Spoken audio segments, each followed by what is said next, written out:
ಚಂದುಗೆ plus ಆಗಿದ್ದು ಎರಡು ಥರದ ವಿಂಗ್. ಒಂದು ಈ ಕಡೆ ಪ್ರಕಾಶ್ ಅವರ ಪ್ರೊಡಕ್ಷನ್ ಆಲ್ರೆಡಿ ಕೆಲಸ ಮಾಡಿದ್ರಿ, ಆಲ್ರೆಡಿ ಇವ್ರ ಜೊತೆ ಕೆಲಸ ಮಾಡಿದ್ರಿ. ಹೌದು. ಬಟ್ ಇಲ್ಲಿ ಎರಡು ಬ್ರ್ಯಾಂಡ್ಗಳ ಮಧ್ಯೆ ಒಬ್ಬ ಕಲಾವಿದ ತನ್ನನ್ನು ತಾನು ತೂಗಿಸ್ಕೊಂಡು ಡೆವಿಲಲ್ಲಿ ಮಾಡಿದಂತಹ ಪಾತ್ರನ ಸೆಲೆಬ್ರೇಟ್ ಮಾಡೋದು, ಇದೆಲ್ಲವೂ ಒಂಥರ ತುಂಬ ಮಿಕ್ಸರ್ ಆಫ್ ಒಪಿನಿಯನ್ ಅದು. ಸರ್ ನನಗೆ ಒಂದು ಏನು ಖುಷಿ ಅಂದರೆ ಎಸ್ಪೆಷಲಿ ಪ್ರಕಾಶ್ ಸರ್ ವಿಷಯದಲ್ಲಿ ಜೈಮಾತಾ ಕಂಬೈನ್ಸ್ ಅಂತ ಬಂದಾಗ ಲಕ್ಷ್ಮೀ ಬಾರಮ್ಮ ಸೆಟ್ಟಲ್ಲಿ ನಾನೇ ದರ್ಶನ್ ಸರ್.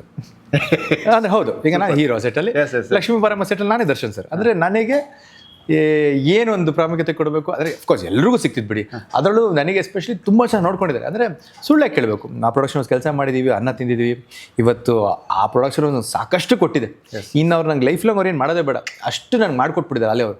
ಅಷ್ಟು ಕೊಟ್ಟಂಥವ್ರು ಅಲ್ಲಿಂದ ಒಂದು ಜರ್ನಿ ಟ್ರಾವೆಲ್ ಆಗುತ್ತೆ ಡೆವಿಲ್ಗೆ.